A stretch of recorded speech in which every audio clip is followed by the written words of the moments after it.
Assalamualaikum warahmatullahi wabarakatuh. Selamat sore pemirsa TVRI Kalimantan Selatan dimanapun Anda berada. Apa kabar Anda pada kesempatan sore hari ini? Berjumpa kita dalam Banua Bicara. Selama 60 menit ke depan tentunya kami akan mengajak Anda untuk berbincang terkait dengan tema kita pada sore hari ini, yakni percepatan pensertifikatan tanah. Dan bersama saya sudah hadir narasumber kita, Bapak Alen Saputra SHMKN, Kakanwil Badan Pertanahan Nasional Kalimantan Selatan. Selamat sore, Assalamualaikum Pak. Waalaikumsalam. Apa kabar Pak? Alhamdulillah sehat. Selalu sehat?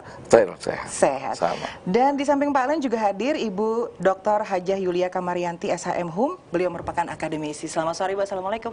Waalaikumsalam warahmatullahi wabarakatuh. Sehat ya Bu ya? Sehat, alhamdulillah. Baik. Dan seperti biasa pemirsa, kami juga mengundang Anda di pesawat telepon 3272207 atau 3272208 terkait dengan tema kita yang kita perbincangkan pada sore hari ini, yakni percepatan pensertifikatan tanah.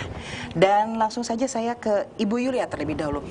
Ibu Yulia sebagai akademisi dan juga mewakili masyarakat, kalau kita berbicara mengenai pensertifikatan tanah, tentu image yang langsung saja Bu ya keluar bahwa itu sulit sekali untuk melakukan proses sertifikasi pada tanah. Nah, apa sih Bu yang sebenarnya image di masyarakat itu yang nempel sampai sekarang?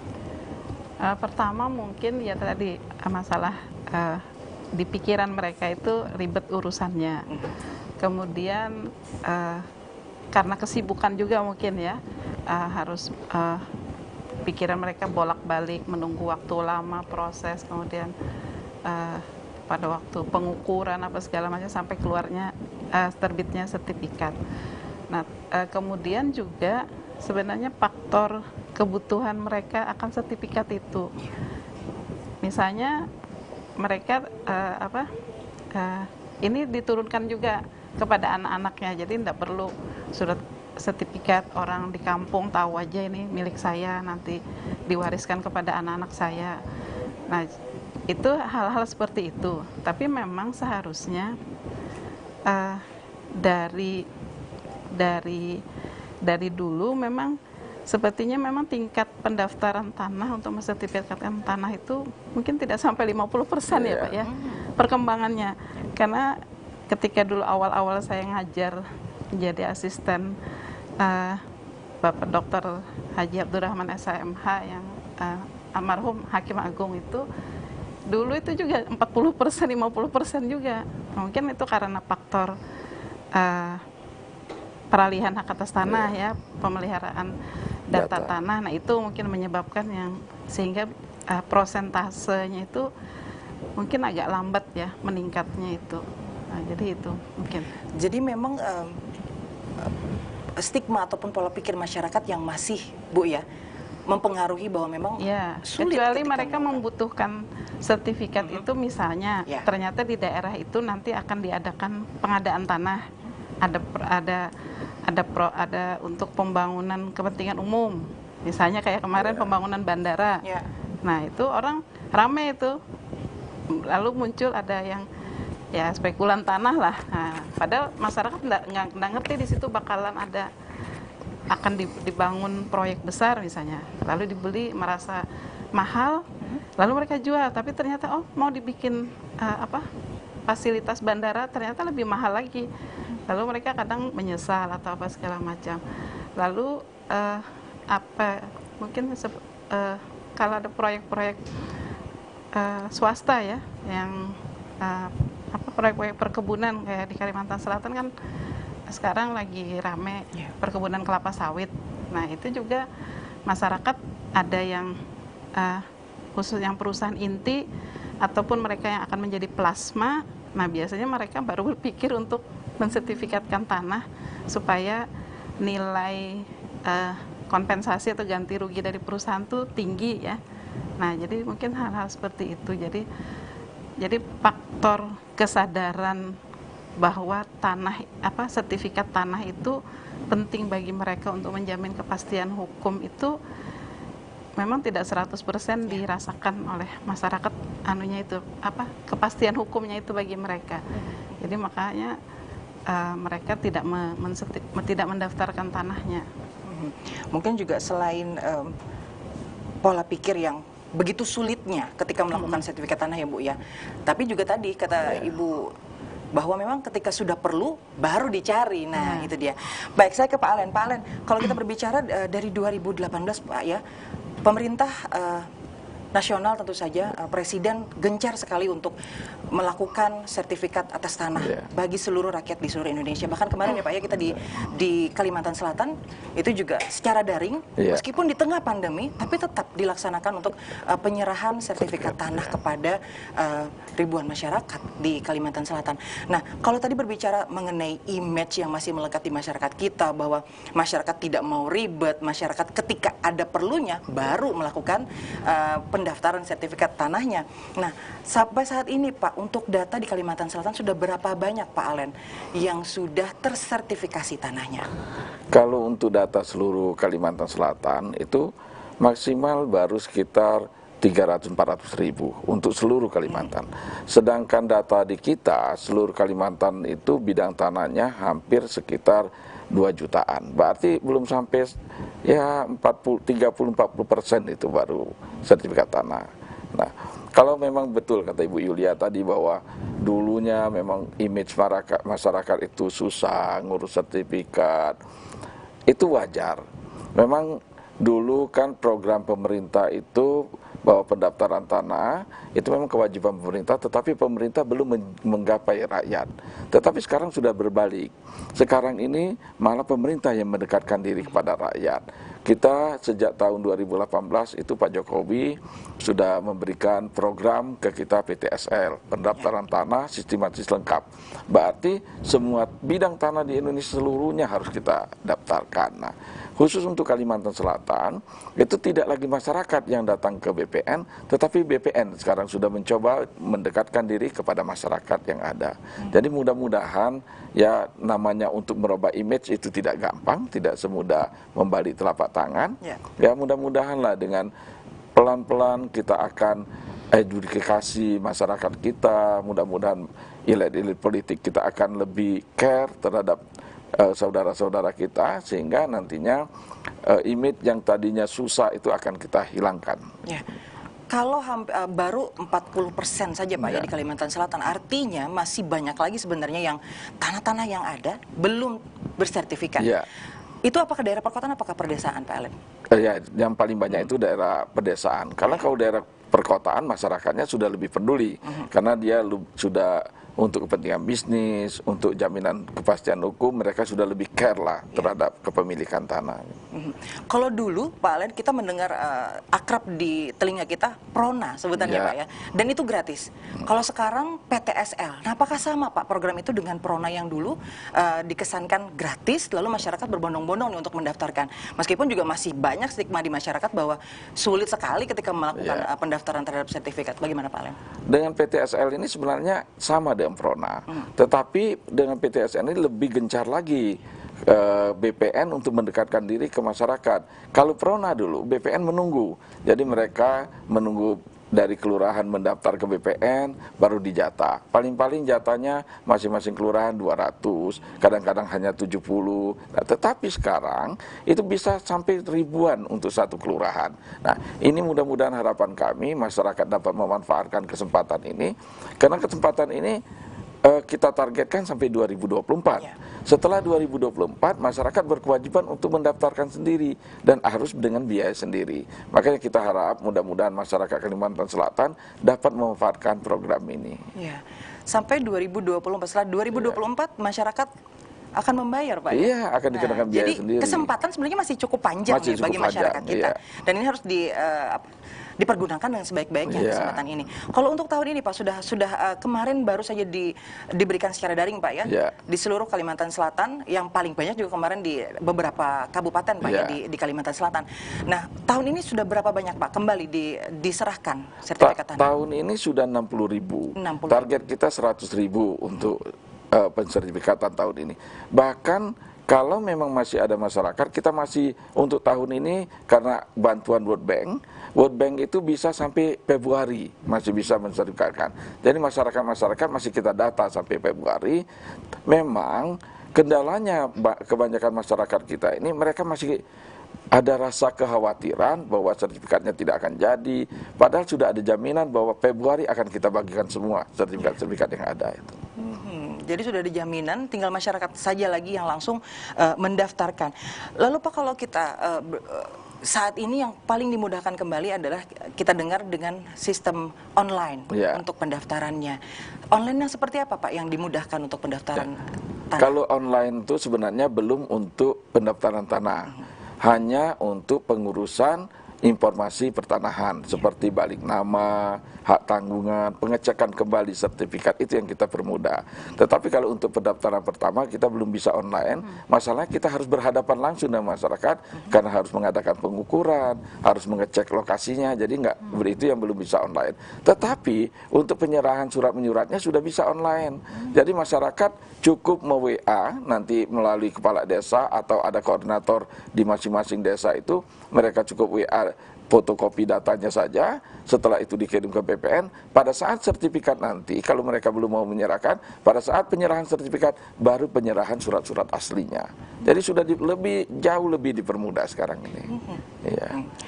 Tadi kembali ke stigma kembali ya Bu Yulia, bahwa memang masyarakat masih menganggap ini sulit sekali, padahal tadi dengan mudahnya, apalagi langsung ke desa-desa Pak ya, jemput bola, ini sangat mudah bagi masyarakat dan ada kesempatan hingga 2024 mendatang nih untuk melaksanakan atau pensertifikan tanah itu secara gratis dan cuma-cuma. Bagaimana Bu Yulia? Di masyarakat itu juga kan waktu mengajukan PTSL itu kan harus melengkapi persyaratan. Misalnya kalau mereka sudah pernah bikin segel adat, terus ada sekarang sporadik ya,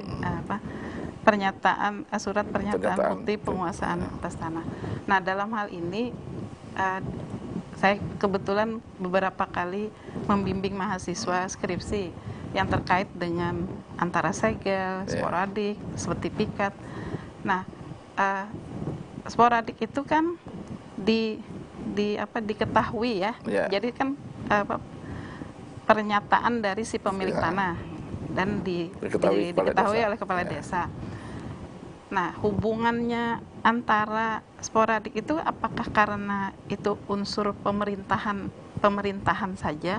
Karena kan pemerintahan desa itu kan atau pemerintahan kekelurahan itu kan secara horizontal. Nah, BPN vertikal. Nah, itu memang ada connect keduanya kah? Anunya itu maksud saya begini. Karena ternyata ada sporadik yang double. Nah, atau segel, tapi yang pemilik segel tidak pernah mendaftarkan tanahnya, tiba-tiba waktu mau mendaftarkan sudah ada sertifikatnya. Jadi kadang hal-hal seperti itu mahasiswa bertanya, ini Bu, dasar pihak pemerintah desa atau kelurahan mengeluarkan menandatangani sporadik itu, apakah memang diminta oleh kantor pertanahan itu berdasarkan aturan-aturan pertanahan katanya. Jadi seperti itu. Jadi lalu ya saya bilang ya digali, dianalisis, supaya mengetahui, karena saya bilang mereka kan nanti lulus, beri pengetahuan kepada masyarakat ketika mereka berada di sekitar. Jadi ketika mereka lulus, mereka tidak bisa bilang saya sarjananya, skripsinya jurusan PK-nya pidana, HTN, pokoknya kamu sarjana hukum, orang ngertinya sarjana hukum. Jadi seperti itu. Jadi kalau sebutan lain Pak, biasanya kalau di masyarakat Banjar itu telapis ya Bu ya? Telapis. Ya, biasanya kan seperti itu. Nah, mungkin bisa ditekankan kembali Pak Alen bahwa banyak kasus ya Bu yang terjadi di masyarakat kita telapis. Padahal juga sama-sama dari desanya, dari pemerintahan desa yang mengeluarkan surat itu. Nah, hal-hal yang seperti ini Pak, bagaimana dari PPN? Memang kita tidak mungkir Bu ya, bahwa kalau memang istilah untuk orang Kalimantan telapis, tapi istilah kita overlap atau tumpang tindih. Baik tumpang tindih dengan sudah sertifikat maupun tumpang tindih itu sporadiknya saja gitu ya. Nah, makanya kenapa kita galakkan PTSL sekarang ini, dengan harapan kita pendaftaran tanah sistematis lengkap ini nantinya semua tanah-tanah itu lengkap. Jadi begitu pernyataan masyarakat mengeluarkan pernyataan itu punya dia, nanti dikeluarkan kepala desa. Kenapa kita mengharapkan kepala desa dan lurah?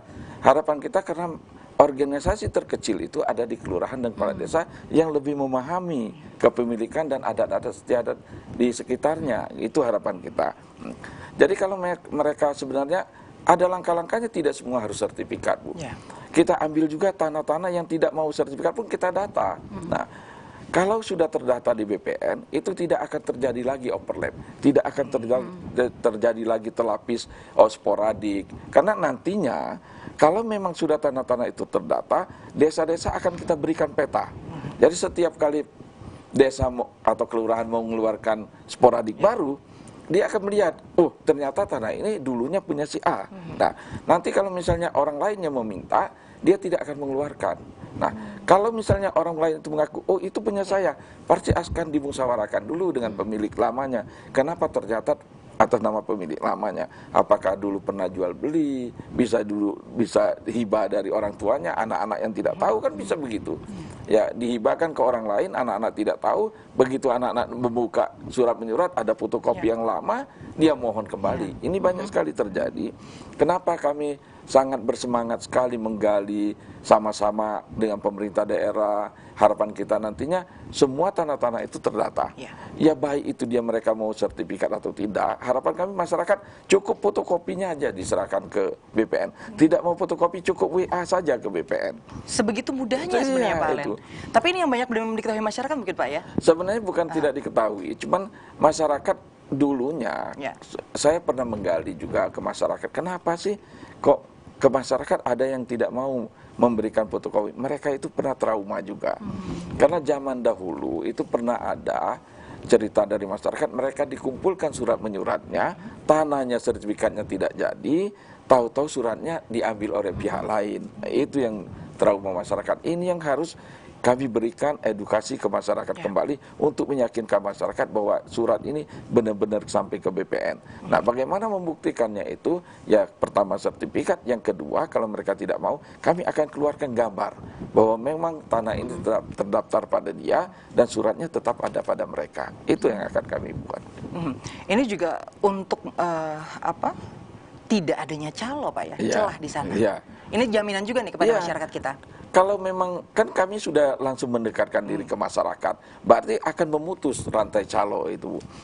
Memang kalau memang calo, kenapa kita harus putus rantai calo ini? Karena calo ini yang nantinya membuat biaya-biaya lebih besar. Dan ada biaya yang tidak semestinya itu. Nah, masyarakat sebenarnya hanya dibebankan itu biaya metrai saja untuk alas hak mereka, bukti kepemilikan mereka. Itu yang... Mungkin ada yang... misalnya begini, apakah ada kantor pertanahan di setiap kabupaten kota itu ada link ke desa atau kelurahan itu?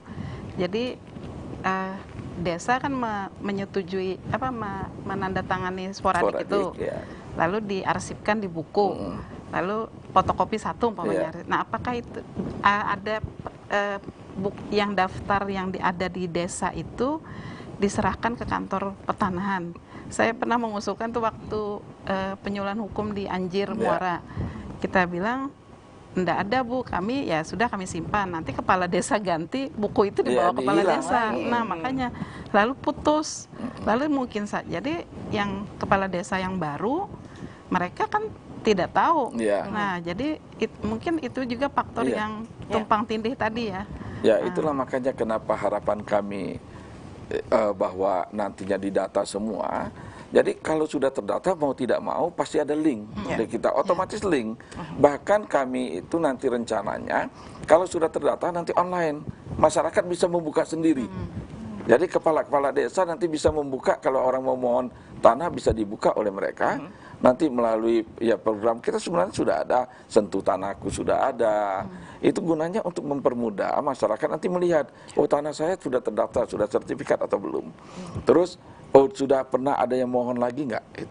Itu gunanya.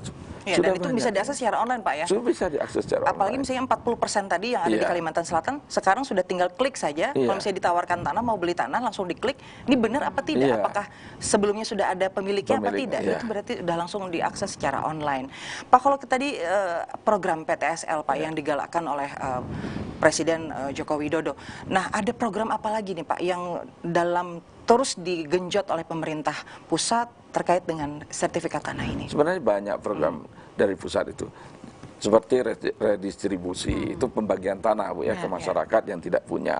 Misalnya dia dulu kena kawasan hutan, tahu-tahu dilepaskan kawasan hutannya, maka diberikan sertifikatnya kepada orang-orang yang tinggal di kawasan hutan. Ada juga petani, jadi untuk petani-petani khusus kita kecualikan. Mereka lebih permudah, kita yang datang ke mereka, dilihat ada aksesnya, asetnya kita sertifikatkan.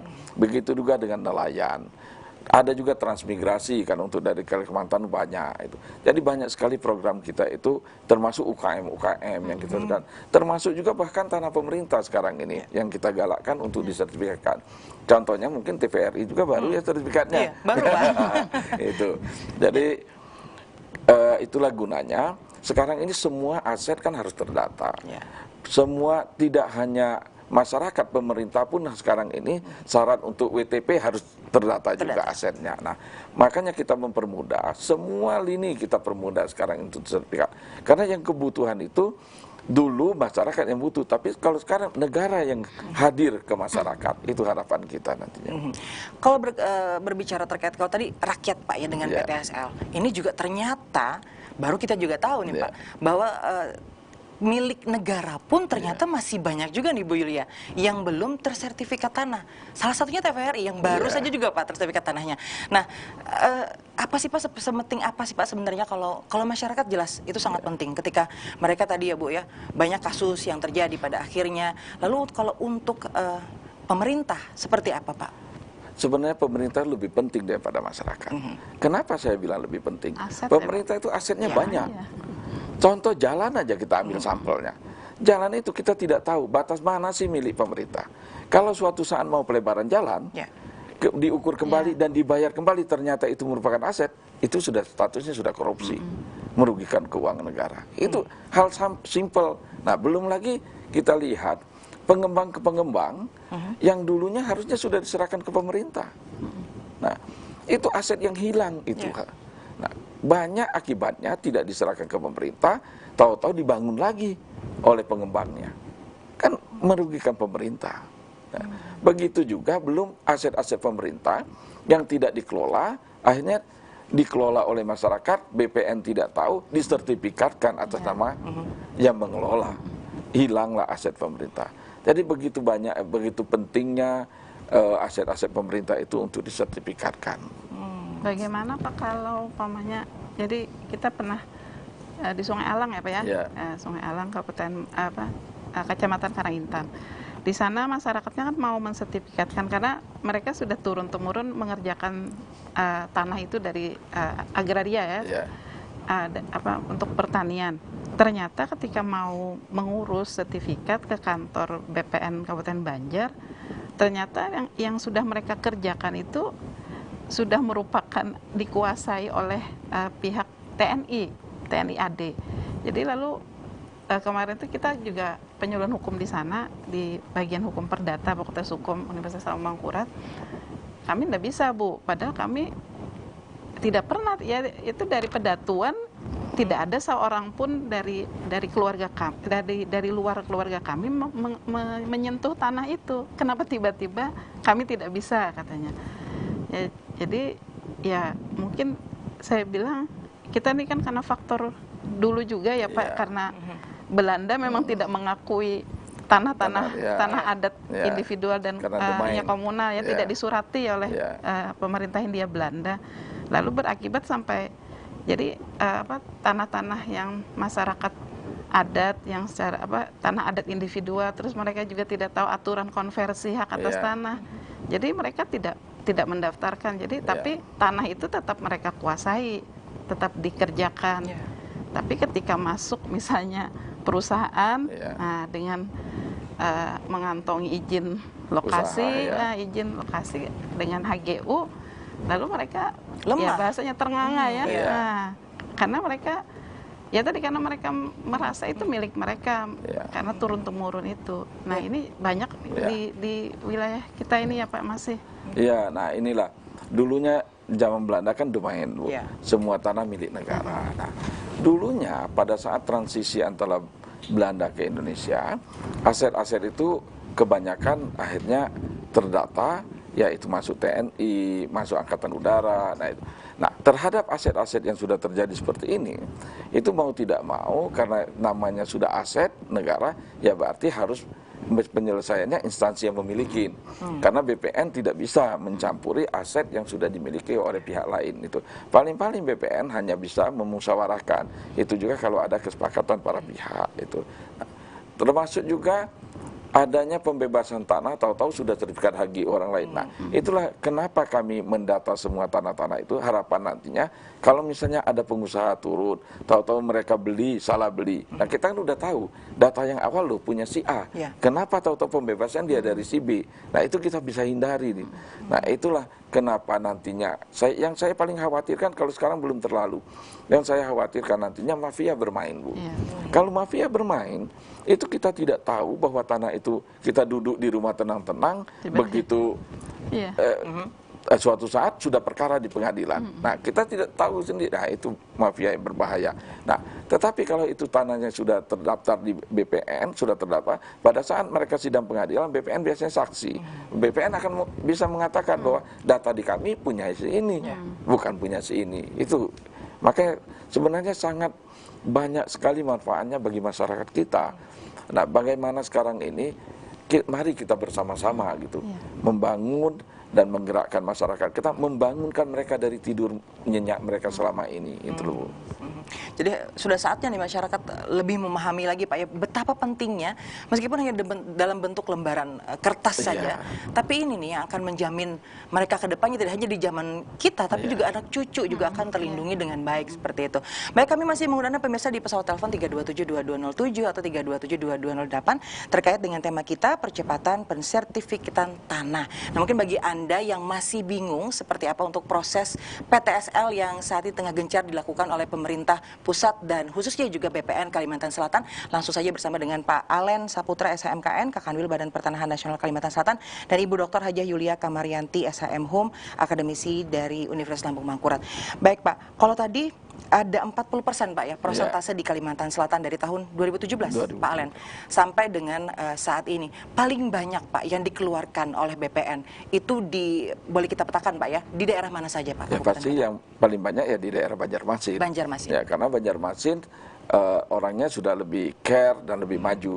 Tetapi untuk tahun depan, tahun 2021 ini, untuk siapapun yang punya tanah di Banjarmasin, silahkan daftarkan sertifikatnya karena seluruh Banjarmasin rencananya tahun depan, tahun 2021 ini akan kita data merupakan kota lengkap. Jadi harapan kita, mari tolong dukung BPN, kalau bukan kepentingan masyarakat ya tolong dukung BPN lah, supaya kita sama-sama punya kepentingan mensukseskan bahwa di Banjarmasin ini merupakan kota lengkap. Baik, ada yang bergabung bersama kita Pak? Baik, selamat sore. Baik, terputus, bisa kembali kami undang Anda dan kami tunggu Anda di pesawat telepon 3272207 atau 3272208. Ini untuk kota Banjarmasin Pak ya, 2021. Ya. Lengkap? Lengkap. Apakah ini juga akan menuju kepada ibu kota negara Pak nantinya? Iya, memang harapan kita nantinya kalau misalnya ibu kota negara benar-benar pindah ke Kalimantan dan pintu gerbangnya ibu kota negara itu berada di Kalimantan Selatan. Kenapa saya bilang gerbangnya ibu kota negara itu di Kalimantan Selatan? Karena ibu kota negara Kalimantan pertama kali provinsi yang ada tuh di Banjarmasin. Semua ada di sini. Pelabuhan kita lebih prospek lah daripada daerah lain. Pelabuhan udara kita ada. Tinggal lagi kita membuat jalan tol bagaimana caranya menghubungkan kota Banjarmasin dengan ibu kota negara. Dan ibu kota negara kan hanya pusat pemerintahan. Sedang pusat bisnis jatuhnya pasti di daerah yang di dekatnya. Yang mana paling dekat? Kalimantan Selatan yang paling dekat. Kenapa kita tidak mengambil kesempatan itu, masyarakat kita bangkitkan sehingga ekonomi yang paling banyak terbangun itu di Kalimantan Selatan. Otomatis bisa merubah daya hidup masyarakat, tingkat hidup masyarakat itu. Ya. Kalau persentase di kota Banjarmasin untuk perkotaan ya Pak, selain kota Banjarbaru, sudah berapa banyak Pak? Kalau Banjarmasin sudah hampir sekitar 60%. 60%. Ya. Dan yang lain? Kalau yang lain belum terpenuhi, ya Pak, Banjarbaru paling-paling baru sekitar 40-50%. Yang paling sedikit ya hulu sungai, ya utara, selatan itu masih rendah sekali itu. Memang yang repotnya di kita ini kan daerah kita rawa. Nah, makanya karena daerah kita rawa diharapkan masyarakat itu segera untuk paling enggak mendaftarkanlah tanahnya mau diukur, memberikan surat-suratnya. Jadi kalau misalnya kena tenggelam rawa, suatu saat banjir, itu kita sudah bisa mengembalikan kembali di mana duduk kepemilikan mereka. Kalau tidak, ya begitu nanti tergenang air, hilang semua datanya, ya BPN tidak bisa bertindak membantu mereka. Tetapi kalau sudah terdata, kita kan bisa bekerja sama, bisa berkolaborasi untuk bersama-sama mengembalikan tanah mereka. Itu loh. Baik, semakin menarik perbincangan kita Ibu Yulia dan juga Pak Aling. Kita rehat dulu ya Pak ya sejenak selepas jeda berikut ini.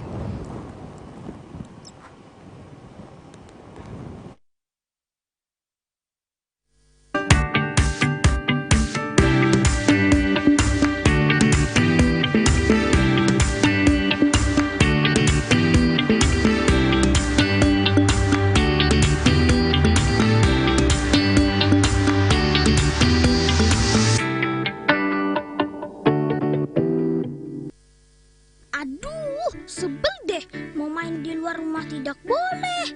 Ke rumah teman apalagi. Ah, bosan Aku main di halaman rumah Udin, Oh, gawat, Mama memanggilku. sudah Mama bilang jangan keluar rumah. Maafkan Udin, Ma. Tapi Udin bosan di rumah terus. Sekarang kamu mandi dan cepat ganti pakaian. Di masa pandemi COVID-19 ini, kita harus meningkatkan disiplin. Rajin cuci tangan. Jika memang harus keluar rumah, jangan lupa gunakan masker. Terus, jaga jarak. Kamu paham kan? Iya, Ma. Udin mengerti. Corona. Cepat pergi ya.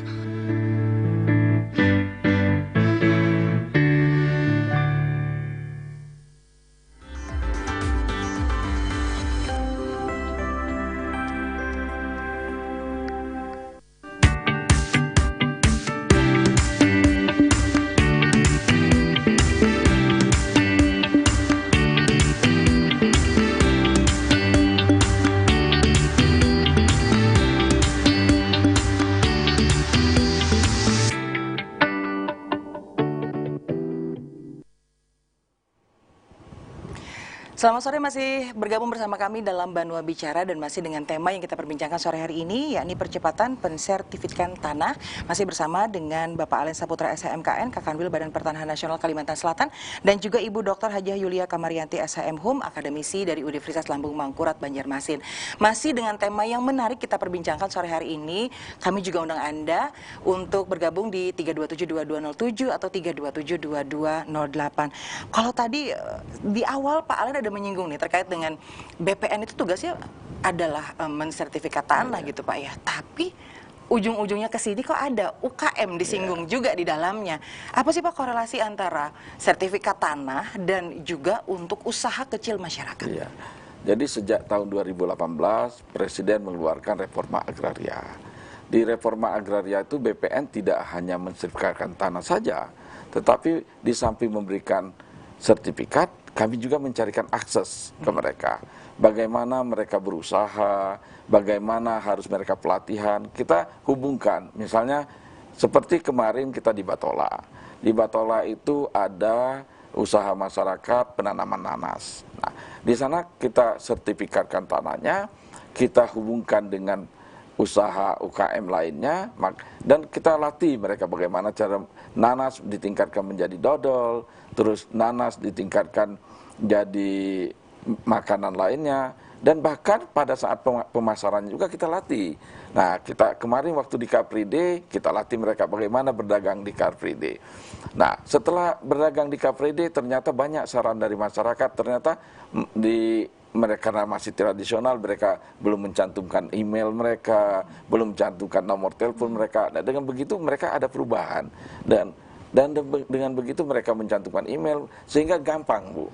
Jadi kalau misalnya masyarakat butuh, mereka cukup melalui email, cukup melalui WhatsApp, cukup melalui telepon. Jadi tidak perlu lagi berhadapan. Jadi mereka bisa online jualnya, kan lebih cepat, biaya lebih murah, pemasarannya juga lebih luas gitu. Itu. Jadi saling menguntungkan ya Pak ya. Saling menguntungkan. Sertifikat aman, tapi usaha juga jalan. Iya, jalan. Bahkan kalau mereka butuh dana, kita hubungkan dengan perbankan. Nanti kita carikan perbankan mana yang bunganya lebih murah, yang lebih bersaing. Nah, kita arahkan mereka ke perbankan dan kita permudah misalnya persyaratan perbankan bahwa harus ada SKPT segala macam, kita permudah dari kantor kita bantu ke mereka gitu. Jadi memang program ini juga sudah dilaksanakan. Sudah dilaksanakan. Sudah berapa besar sih Pak animo masyarakat untuk bisa kalau untuk sertifikat UKM ini mereka? besar sekali. Jadi kayak tidak hanya di Batola, Ya. ada juga di kalau nggak di HSS itu ada minyak hand sanitizer mereka buat. Itu juga kita coba pasarkan. Jadi udah banyak sebenarnya usaha-usaha yang ada itu. Bagaimana nih Bu? Ini sudah semakin merambah tidak hanya ketika digugah kepada masyarakat dengan pola jemput bola, mudah sekali ketika ingin mendaftarkan atau mensertifikat tanahnya. Namun masyarakat kita ini masih enggan, masih ada traumatis masa lalu katanya, kata Ibu Yulia tadi. Bagaimana Bu? Ini mungkin juga menggugah masyarakat kita untuk lebih peduli lagi, lebih aware lagi supaya mereka menyelamatkan haknya. Tidak hanya bagi dirinya, tapi juga bagi anak-anak cucunya kelak. Memang kalau tadi UMKM ya Pak, usaha mikro, kecil dan menengah itu memang karena mereka permodalannya kecil juga ya, di bawah 50 juta. Memang mereka biasanya itu juga karena usaha perseorangan ya. Maka dalam hal ini, tapi kebanyakan UMKM juga masih tanah menyewa ya Pak, bukan tanah milik mereka sendiri yang merupakan aset usaha mereka.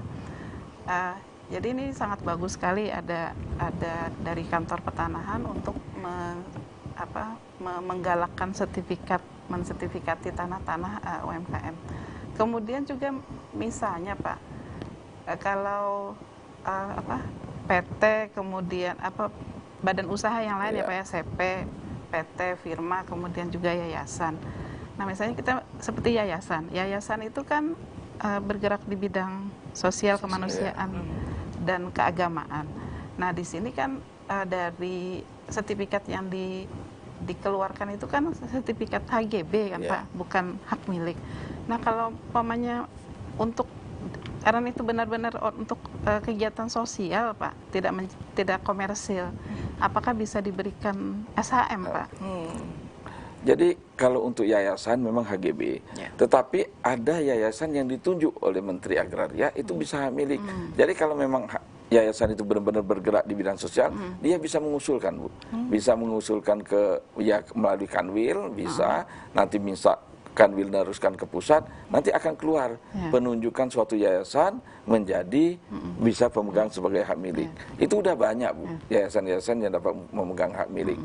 Termasuk juga rumah-rumah ibadah. Dulu rumah-rumah ibadah itu gereja, terus Muhammadiyah, terus NU, sekarang udah bisa hak milik semua itu sekarang. Nah, sama yayasan kalau benar-benar dia bergerak di bidang sosial dan bisa dibuktikan, nanti Menteri menunjuk yayasan itu sebagai pemegang hak milik. Karena kan HGB itu kan SHGB itu kan ada jangka waktunya. Jangka waktu kan, sedangkan hak milik. Sedangkan yayasan itu kan karena memang dia membeli misalnya kan, lalu pada saat melakukan aktivitas ternyata misalnya lupa memperpanjang misalnya, lalu menurut ketentuan kan hapus menjadi tanah negara. Nah itu menjadi problem bagi mereka. Jadi mungkin ini juga perlu sosialisasi yang lebih Pak untuk kantor pertanahan Pak. Nanti kita sampaikan ke yayasan-yayasan. Tapi sudah juga kalau tadi berbicara mengenai tidak hanya tanah masyarakat, tanah pemerintah pun Pak ya. Nah masuk juga tadi Bu ya, ketika yayasan, ketika lembaga-lembaga sosial ini juga mereka yang juga sangat memerlukan. Di program PTSL juga masuk Pak? Semua tanah dimasukkan Bu. Tanpa terkecuali? Tanpa terkecuali. Ada kecualinya, hanya tanah-tanah milik perusahaan. Tidak termasuk dalam PTSL?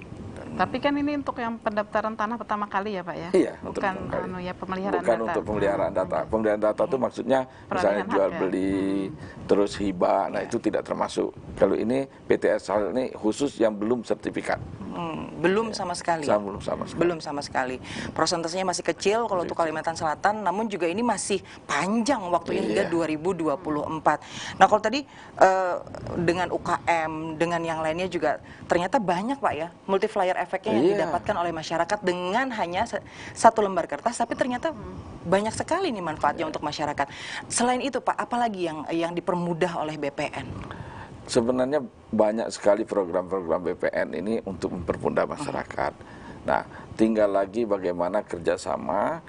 Kita sekarang berusaha bagaimana tidak hanya ke masyarakat. Sekarang kita sudah kerjasama juga dengan Pemda. Dengan Pemda host to host sekarang. Jadi ke masyarakat sekarang untuk membayar BPHTB itu tidak perlu lagi harus minta validasi lagi ke Pemda. Cukup begitu mereka sudah bayar ke Pemda, langsung didaftarkan BPN, nanti BPN sudah membuka link, oh benar ini sudah terbayar atau tidak. Ini multi efek. Kenapa saya bilang multi efek? Yang pertama, multi efeknya Pemda tidak akan ada lagi pemalsuan. Jadi kerugian negara tidak akan hilang.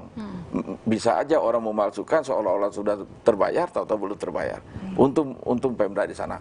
Yang kedua, untung juga untuk BPN. Kenapa? BPN sudah bisa meyakinkan bahwa tidak akan merugikan negara. Jadi BPN kan tidak tahu surat ini asli atau tidak tahu. Tetapi dengan link itu sudah tahu kita. Ini sebenarnya untuk Pemda ini sudah ikut campur tangan KPK sampai turun di dalamnya. Jadi untuk sertifikat-sertifikat semua Pemda, untuk host to host itu sudah pengawasan KPK sampai bahwa meyakinkan bahwa tahun 2021 paling lambat semua di Kalimantan Selatan sudah host to host masalah BPHTB-nya. Sampai segitunya pemerintah sudah ikut campur untuk percepatan pensertifikatan tanah ini. Kalau untuk aset negara Pak, sudah berapa persen sih Pak yang sudah tersertifikati tanah? Kalau aset negara itu terus terang masih kecil sekali. Masih kecil, di Kalsel ya Pak ya? Ini di Kalsel nih Bu. Khusus untuk jalan aja, yang baru terdaftar 90% itu hanya baru Batola. Kalau daerah lain itu paling-paling baru 10%. Paling banyak 10%. Jalan nasional kan? Jalan nasional. Juga belum? Sama. Jadi aset negara paling banyak 10% lah untuk Kalimantan Selatan. Ini jadi PR dong Pak Alet? Jadi PR. Bahkan ya kita dorong setiap tahun memang ada program dari pemerintah untuk pensertifikatan aset-aset barang milik negara. Tetapi kalau tidak inisiatif dari pemegangnya sendiri, sebenarnya itu terlalu kecil. Karena 1 tahun paling banyak sekitar 300-400. Sedangkan kemarin aja kita data yang di Batola itu sekitar 2.000-an. Terus di Tanah Bumbu kemarin sudah terdata di kita hampir 5.000-an.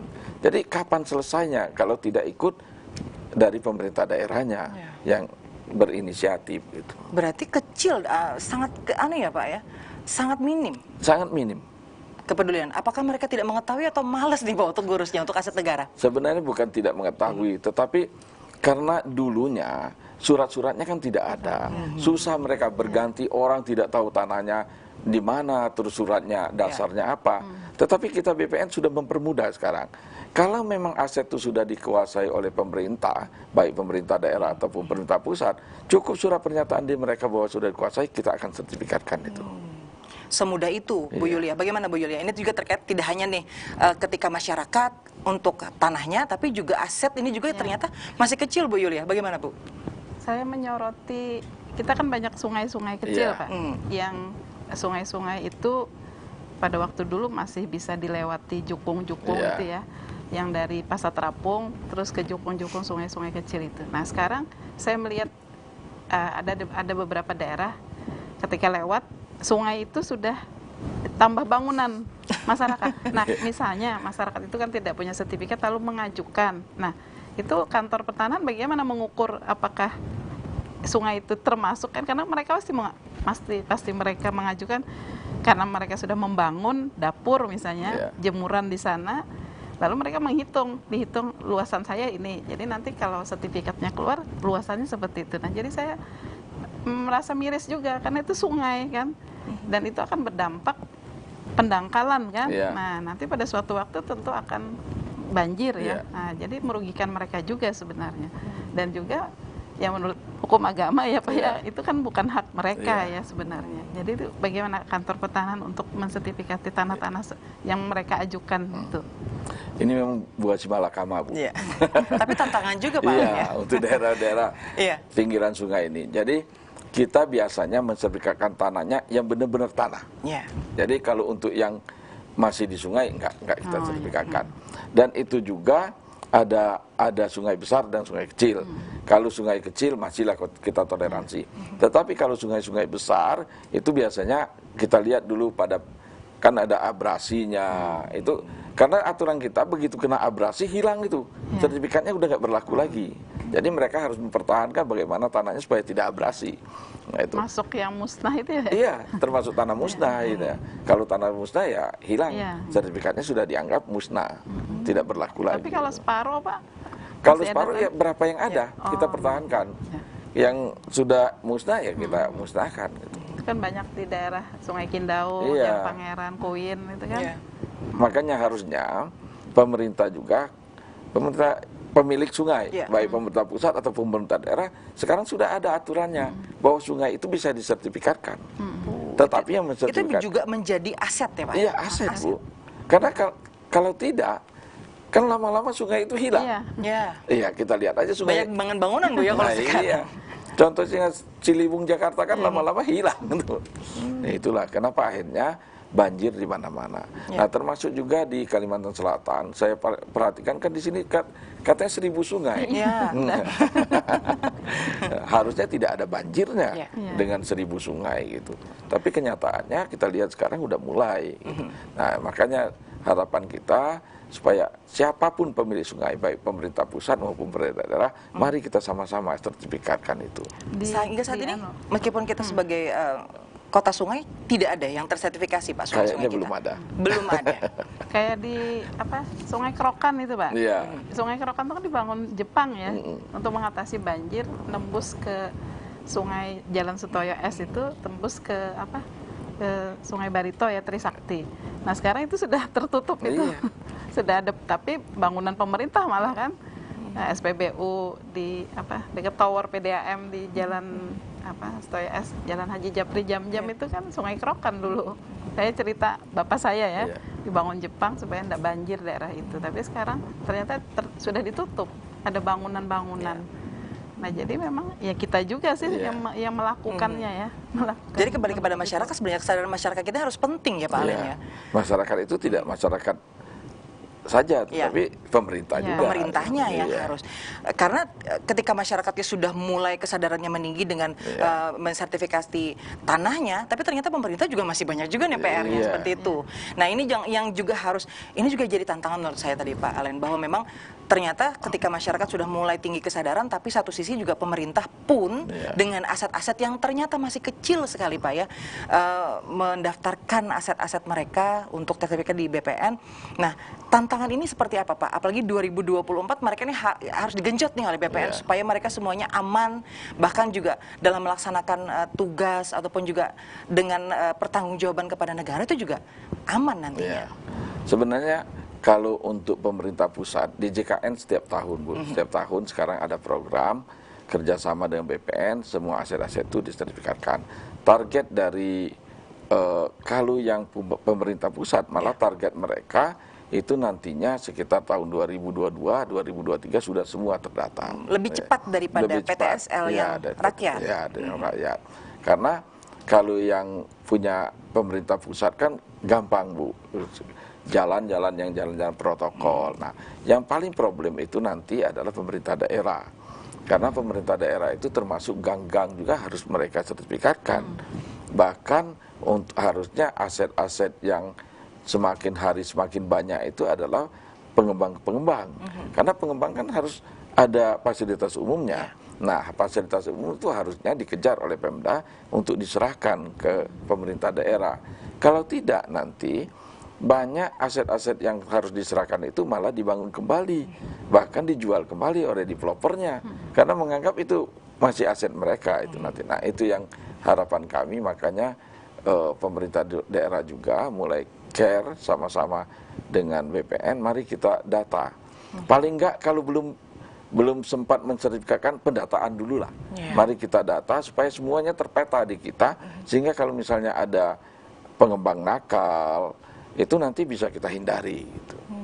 Bagaimana Pak umpamanya, apakah di BPN itu sudah ada, ini kan dengan tanah-tanah yang berjangka waktu. Ya. Nah misalnya kan HGB setahun sebelum habis ya Pak ya, HGU juga. Nah apakah di BPN itu sudah ada yang khusus menangani itu, oh ini perusahaan ini perlu dikasih tahu nih bahwa mereka harus segera melakukan perpanjangan. Kalau tidak, hapus menjadi tanah. Apakah ada link bagian dari itu? Kalau bagian khusus untuk menelaah itu belum ada, Bu. Tetapi kita sekarang udah mulai, karena sudah ya computerized, sudah online, nanti semua tanah-tanah itu sudah terlihat bahwa yang tahun ini habisnya akan muncul itu. Nah, kalau dulu memang belum, tetapi mulai sejak ada PTSL ini, maka kita sudah melakukan elektronik, dan harapan kita dengan semakin majunya pendataan kita akan semakin maju juga secara pelayanan. Dan itu kan dengan aturan PP Tanah Terlantar itu juga ya Pak? Itu juga masuk. Baik, Ibu Yulia dan juga Pak Alen, kita ke penelpon kita. Halo, selamat sore. Halo. Baik, terputus lagi. Baik, kembali ke jadi memang tadi Pak ya, kembali kepada sertifikat bahwa memang ini harus digenjot juga ya Bu ya, terus-terusan. Ini juga jadi tantangan untuk BPN, bahkan tugas juga semakin berat nih, karena memang masih banyak lagi yang harus dikejar. Aset negara di 2022 harus semuanya terpenuhi Pak ya. Kalau untuk masyarakat, untuk rakyat itu di 2024 target Presiden Jokowi itu sangat luar biasa. Meskipun pandemi Pak ya, kemarin juga secara daring tetap dibagikan. Target di Februari berapa banyak lagi Pak? Target kita kan sampai 100.000 nih, berarti masih 40.000 lagi yang belum kita capai ya. Mudah-mudahan sampai Februari ini sudah tercapai ya. Saat ini juga masih terus masuk Pak terus. Ya? Makanya sebenarnya BPN itu sekarang sudah tidak mengenal lagi hari libur, Bu. Sudah tidak mengenal kapan malamnya. Hari kalender ya Pak? Iya. Kita ke penelpon kembali. Halo, selamat sore. Selamat sore. Selamat sore Ibu. Dengan Ibu siapa dan di mana? Ibu Enda di Banjarmasin. Baik, silakan Ibu. Iya, mau bertanya masalah sertifikat tanah ini ya. Saya mendengar di Jawa itu sertifikat kita yang sudah ada itu kan dulu depannya kalau nggak salah itu Kementerian Dalam Negeri apa BPN gitu ya, lambang. Katanya harus diperbarui lagi bukunya ya dengan yang digital. Nah itu aja semuanya di Banjarmasin saya belum pernah mendengar gitu Mas. Itu aja kemarin saya ada keluarga di Gresik gitu, dia katanya diperbarui bukunya pakai digital gitu. Nah itu aja mohon informasinya. Baik. Terima kasih. Baik, terima kasih Ibu Indah. Nih, apakah ada pembaruan sih Pak? Jadi begini, ya dulunya BPN itu kan di bawah Depdagri, jadi sertifikat juga capnya Depdagri. Dan yang sebenarnya diperbaharui, bukan perbaharui, sebenarnya ganti belangkonya aja. Itu. Dan Ya, tetapi, ganti sampul ya. Iya, ganti sampulnya aja. Cuman masalahnya dulu pada saat masih zamannya Depdagri, bahkan yang di bawah tahun 2000 itu banyak tanah-tanahnya belum terpetakan. Jadi kita ada sertifikat, tapi kita tidak tahu itu tanahnya di mana sih beradanya. Karena dulunya koordinat kita itu pengambilannya masih manual. Jadi masih diikat dengan pohon, masih ikat dengan bangunan. Nah, beda kalau dengan sekarang. Kalau sekarang itu begitu kita turun ke lapangan ada koordinatnya, langsung kita terbitkan dan kita petakan. Jadi kalau misalnya suatu saat hanyut sungai, itu bisa kita kembalikan. Tetapi dengan yang dulu belum ada ini tidak bisa. Makanya untuk saudara-saudara kita yang sertifikatnya masih Depdagri atau bukan Depdagri aja, ada dulu istilahnya sertifikat sementara. Nah, itu saran kami untuk segera mendatangi kantor pertanahan di mana tanahnya berada. Nanti kita akan bantu untuk penggantian sertifikat. Oh, jadi masyarakat yang langsung Pak, yang kata Ibu Indah tadi bahwa tidak ada nih di Kalsel.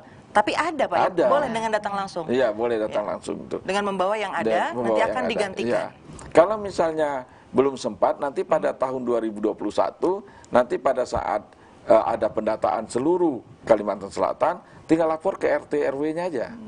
Ya, lapor RT RW, nanti kita akan data itu. Apakah langsung datang petugasnya Pak? Akan datang petugas kita, iya.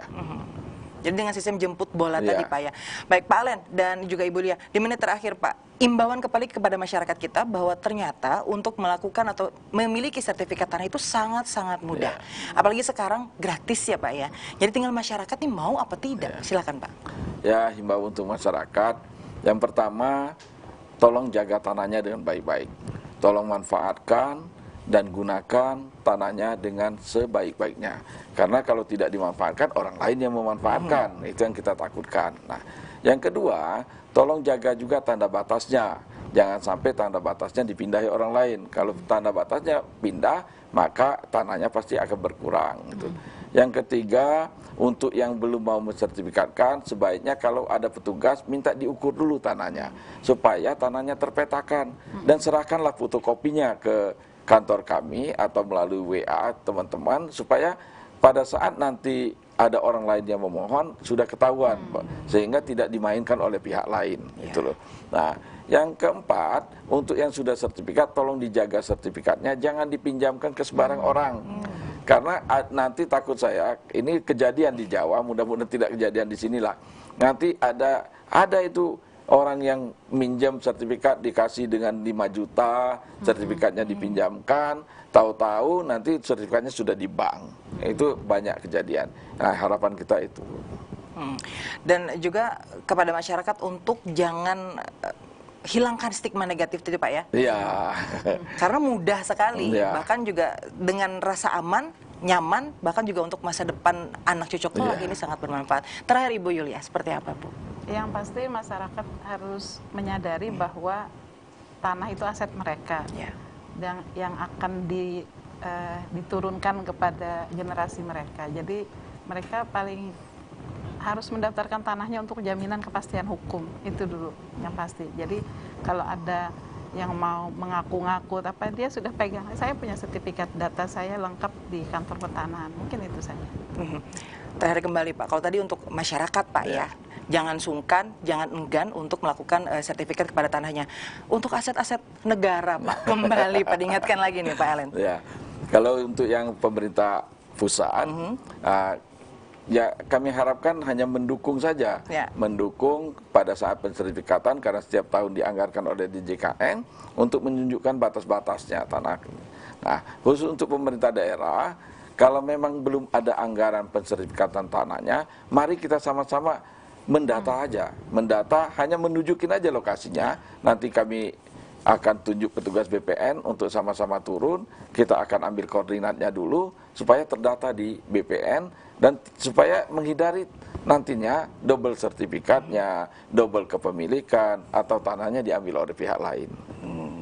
Baik, terima kasih Pak Alen Sama-sama. sudah berbagi bersama kita dan juga masyarakat dan pemirsa yang pada sore hari ini itu sangat memerlukan sekali informasi terkini dari Badan Pertanahan Nasional tentunya di Kalimantan Selatan. Terima kasih juga Ibu Yulia sudah berbagi bersama kami dan sudah kehadirannya di TVRI Kalimantan Selatan. Baik pemirsa, demikian Banua Bicara pada kesempatan sore hari ini. Semoga bermanfaat bagi Anda dan juga keluarga. Assalamualaikum warahmatullahi wabarakatuh dan sampai jumpa.